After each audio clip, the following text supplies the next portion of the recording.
നായകന്റെ ഇൻട്രോ കഴിഞ്ഞ് ഉള്ള കുറെ നിമിഷങ്ങൾ ഗംഭീരമായിരുന്നു. സ്ക്രീനകത്ത് നല്ല രസമായിട്ടായിരുന്നു എനിക്ക് തോന്നിയിട്ടുണ്ടായിരുന്നത്. അതിന്റെ പ്രത്യേകിച്ച് ഒരു കാര്യം പറയുകയാണെങ്കിൽ സിനിമയ്ക്കകത്ത് ഒരുപാട് റെഫറൻസുകളും കാര്യങ്ങളും ഒക്കെ കാണിച്ചു തരുന്നുണ്ട്.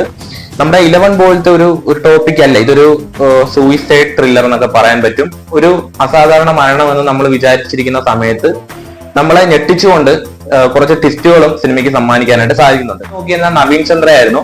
നവീൻ ചന്ദ്രയെ കുറിച്ച് പറയുകയാണെങ്കിൽ എടുത്തു പറയേണ്ട ഒരു കാര്യം ഞാൻ പറയാം. അത് വേറൊന്നുമല്ല, നവീൻ ചന്ദ്രയുടെ ഒരു ആറ്റിറ്റ്യൂഡ് ഒക്കെ ഉണ്ട്. അതായത് മുഖത്ത് മാറി മറിയുന്ന ആറ്റിറ്റ്യൂഡ് ഉണ്ട്. അത് എസ്പെഷ്യലി നോക്കുകയാണെങ്കിൽ ഒരു പോലീസുകാരന്റെ സ്റ്റൈലിലാണ് അദ്ദേഹത്തിന്റെ ഒരു ആക്ടിംഗ് ലെവൽ എന്ന് പറഞ്ഞു കഴിഞ്ഞാൽ.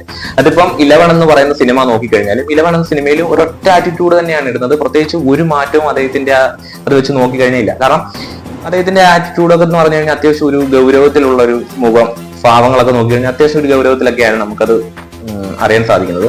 ശരിക്കും ഇതിലേക്ക് വരുമ്പോഴും പ്രത്യേകിച്ച് ആ ഒരു ക്യാരക്ടറിന് വലിയ മാറ്റമൊന്നുമില്ല. അതായത് 11ലെ ക്യാരക്ടറിലെ നേരിട്ട് ബ്ലൈൻഡ് സ്പോട്ടിലേക്ക് എടുത്തു വെച്ചതുപോലെയാണ് എനിക്ക് തോന്നുന്നത്. പിന്നെ കുറച്ച് ലുക്കൊക്കെ മാറിയിട്ടുണ്ട്, അത് മാത്രമേ എടുത്തു പറയാൻ പറ്റുകയുള്ളൂ.